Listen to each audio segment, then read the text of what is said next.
ইন্দ্রাণী গাঙ্গুলির নজর এড়িয়ে এবার কাল রাত্রির নিয়ম পালন করলো দীপালি এবং অনুশ্রী মিলে। হ্যাঁ বন্ধুরা, ভিডিওতে লাইক দিয়ে দেখতে থাকুন। যে মুহূর্তে কিনা কুসুমের সঙ্গে আয়ুষ যখন কিনা এক পর্যায়ে খোশ গল্পে মেতে ওঠে এবং কুসুমের সঙ্গে যখন কিনা আয়ুষ রোম্যান্সে মেতে ওঠে, লুকিয়ে লুকিয়ে কুসুমের কাছে যায়, ঠিক সেই মুহূর্তেই দীপালি এবং অনুশ্রী যখন কিনা আয়ুষকে হাতে নাতে ধরে ফেলে এবং সেখানেও ঈশান গিয়ে হস্তক্ষেপ করে বলতে থাকে যে হ্যাঁ রে ভাইটা, তোর কি মাথায় কোনো কিছুই ঢুকবে না, না কি রে, তুই কি নিয়ম নীতি কোনো কিছুই মানবি না বলে ঠিক করেই ফেলেছিস? দেখ, এমনিতেই কিন্তু তোদের বিয়েতে যথেষ্ট পরিমাণে আমাদেরকে ঝামেলা পোহাতে হয়েছে, দেখ আর আমাদেরকে এই সমস্ত অমঙ্গল করে আর আমাদেরকে বিপর্যস্ত করে তুলিস না তো। ঠিক সেই সময় কথা বলা মাত্র অনুশ্রী যখন বলতে থাকে যে দেখো ভাই, আমরা বেশ বুঝতে পেরেছি যে তোমাদের সদ্যমাত্র বিয়ে হয়েছে, তোমরা নিউলি ম্যারিড কাপল এবং বইয়ের প্রতি তোমার টান তৈরি হবে, সেটাই খুব বেশি স্বাভাবিক, কিন্তু তাই বলে আজকের জন্য তোমাকে একটু থেমে যেতে হবে। তার কারণ আজ হলো গিয়ে তোমাদের কাল রাত্রি, এবং কাল রাত্রিতে বর বউ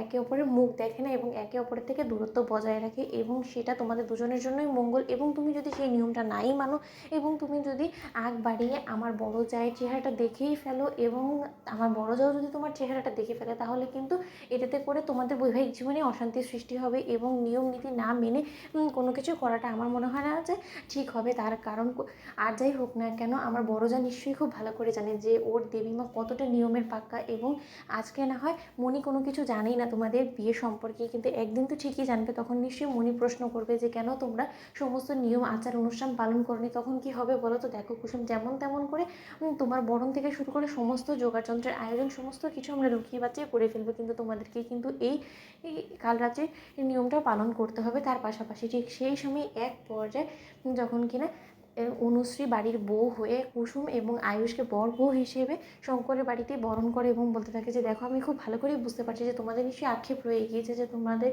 সেইভাবে বরণটা হলো না, কিন্তু তার শর্ত বউ বরণের যে আচার অনুষ্ঠান আছে সেটা তো কোনো না কোনোভাবে আমাদের পালন করতে হবে, তাই না? তাই না হয় আমরা এই বাড়িতেই সমস্ত আচার অনুষ্ঠান পালন করলাম। আমি আশা করবো যে এতে করে নিশ্চয়ই কুসুম তোমার আপত্তি নেই। ঠিক সেই সময় কথা বলা মাত্র কুসুম যখন বলতে থাকে যে না, আমার কিসের আপত্তি হবে, আমার তো এটা সৌভাগ্য যে দেবী মায়ের হয়ে অন্তত দেবী মায়ের ছেলের বউ তো অন্তত আমার জন্য এতটুকু ভেবেছে, সেটাই আমার জন্য অনেক। ঠিক সেই সময় কথা বলা মাত্র সেখানে যখন মীনাক্ষী গিয়ে হাজির হয় এবং মীনাক্ষী যখন কিনা দেখতে পায় যে কুসুম এবং আয়ুষকে অনুশ্রী বরণ করছে, ঠিক সেই সময় এই দৃশ্যটা মীনাক্ষী নিজের ফোনে ক্যাপচার করে ফেলে এবং বলতে থাকে যে এটাই হবে তুরুপের তাস। এবার এটাই আমি দিদির কাছে নিয়ে গিয়ে এমন একটা সিন ক্রিয়েট করবো যে এবার তোমাদের বাঁচার কোনো রকম কোনো চান্স নেই। ঠিক সেই সময় মীনাক্ষীকে হাতে নাতে ধরে ফেলে ঈশান এবং বলতে থাকে যে কী ব্যাপার কাকিমণি, আড়ালে দাঁড়িয়ে তুমি সমস্ত কিছু পণ্ড করে দেওয়ার জন্য উঠে পড়ে লেগেছো, তাই না? এবং সব নষ্টের গোড়া এই তোমার এই ফোনটাই যদি এবার আমি ভেঙে ফেলি তাহলে কেমন হয় বলো তো? তো বন্ধুরা, লাইক এবং শেয়ার করো, সাবস্ক্রাইব করো।